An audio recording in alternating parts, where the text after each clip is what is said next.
সামনে একটা রেস্টুরেন্ট আছে, ওখানের খাবার এত মত। 100 টাকায় ভবিষ্যৎ দেখুন, 100 টাকায় ভবিষ্যৎ দেখুন, 100 টাকায় ভবিষ্যৎ দেখুন। এই শুনলে, 100 টাকা দিয়ে জেনে নিন আপনার ভবিষ্যৎ, জানতে পারবেন অতীত, বর্তমান এবং আপনার সাথে কি কি ঘটবে। চলো না আমরা দেখাই। ভাগ্য দেখবা? চলো না যাই দেখি। আচ্ছা চলো। আমি খুব অল্প টাকায় নির্ভুল ভবিষ্যৎ বলে দিচ্ছি আপনাদের। 100 টাকায় ভবিষ্যৎ দেখুন। আপনি কি ভবিষ্যৎ দেখেন? অবশ্যই আমি ভবিষ্যৎ দেখি। মাত্র 100 টাকা দিলেই মানে অতীত, বর্তমান, ভবিষ্যৎ সব বলে দিতে পারবেন? সব বলে দিতে পারবো নির্ভুল ভাবে। শুধু আপনার কেন, আমি বিশ্বের সবার ভবিষ্যৎ বলতে পারি। এই যে ডোনাল্ড ট্রাম্প এবার প্রেসিডেন্ট হবে, সেটা তো আমি বলে দিয়েছিলাম। আমার নির্ভুল গণনায় তাদের এত কিছু হয়ে গেল, আর আপনি আমাকে জিজ্ঞেস করছেন আমি নির্ভুল ভাবে বলতে পারবো কিনা। কি বলো দেখো। চলো না দেখাই, দেখি না কি বলে। আচ্ছা ঠিক আছে, 100 টাকা লাগবে তাই না? এই যে টাকাটা। আচ্ছা বলুন আমাদের বিষয়ে কি কি জানেন? আপনারা আমার দিকে অপলক দৃষ্টিতে তাকিয়ে থাকুন। চুপ পিট করা যাবে না।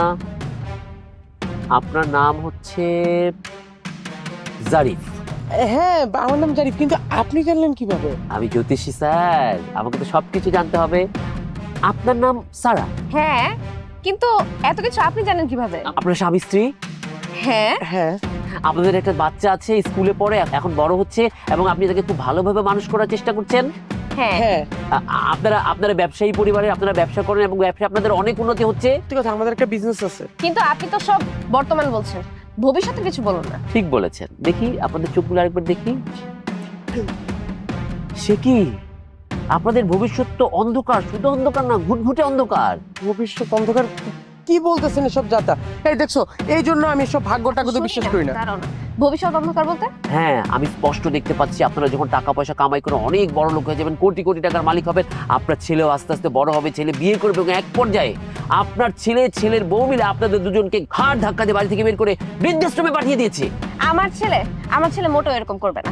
আমরা ওকে খুব ভালো শিক্ষা দিচ্ছি, এরকম কুলাঙ্গার সন্তান আমার হবে না। হ্যাঁ, আর তাছাড়া বৃদ্ধাশ্রমে কেন দিবে?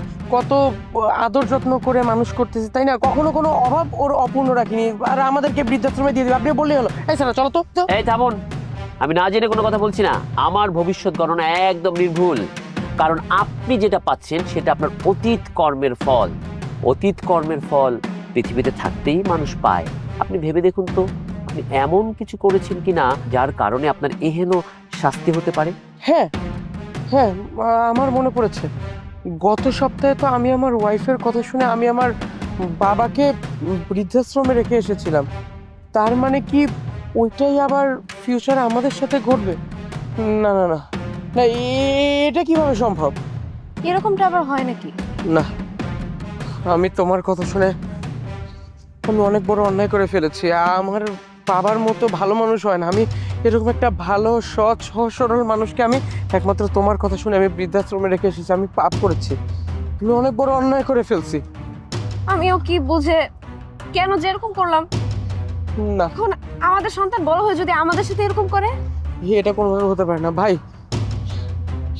আমরা কোনোভাবে এটা হতে দিতে পারি না। এখনই চলো সারা, আমরা বাবাকে ফিরিয়ে আনতে হবে। চলো বৃদ্ধাশ্রম। দাঁড়ান, এই যে আপনার বাবা। বাবা বাবা, তুমি আসছো? বাবা এখানে আসলো কিভাবে? তার মানে কি আপনি, আচ্ছা আপনি কি তাহলে কোনো জ্যোতিষ না? হ্যাঁ বাবা, আমি বলছি। শোন এবার, এই ছেলেটা জ্যোতিষী নয়, সে প্রায় আমাদের বৃদ্ধাশ্রমে যেত, আমাদের সাথে কথা বলতো, আমাদের সুখ দুঃখের কথা শুনতো, সবার সাথে সে ভালো আচরণ করতো। এই ছেলেটা অনেক অসহায় মা বাবাকে এই বৃদ্ধাশ্রম থেকে তার ছেলে মেয়ের কাছে পৌঁছিয়েছে। ছেলে মেয়েদেরকে বুঝিয়ে এই যে এই ধরনের কথাবার্তা বলে। কি বাবা, তুই কি বোঝাতে চাচ্ছিস? আমি তোর বাবা, একবার ভেবে দেখতো, সেই ছোটবেলার কথা। তোকে হাতে ধরে ধরে আমি মানুষ করেছি, বিছানায় প্রস্রাব করেছিস, পায়খানা করেছিস, এগুলো কে পরিষ্কার করেছে? এই মা বাবারা করেছে।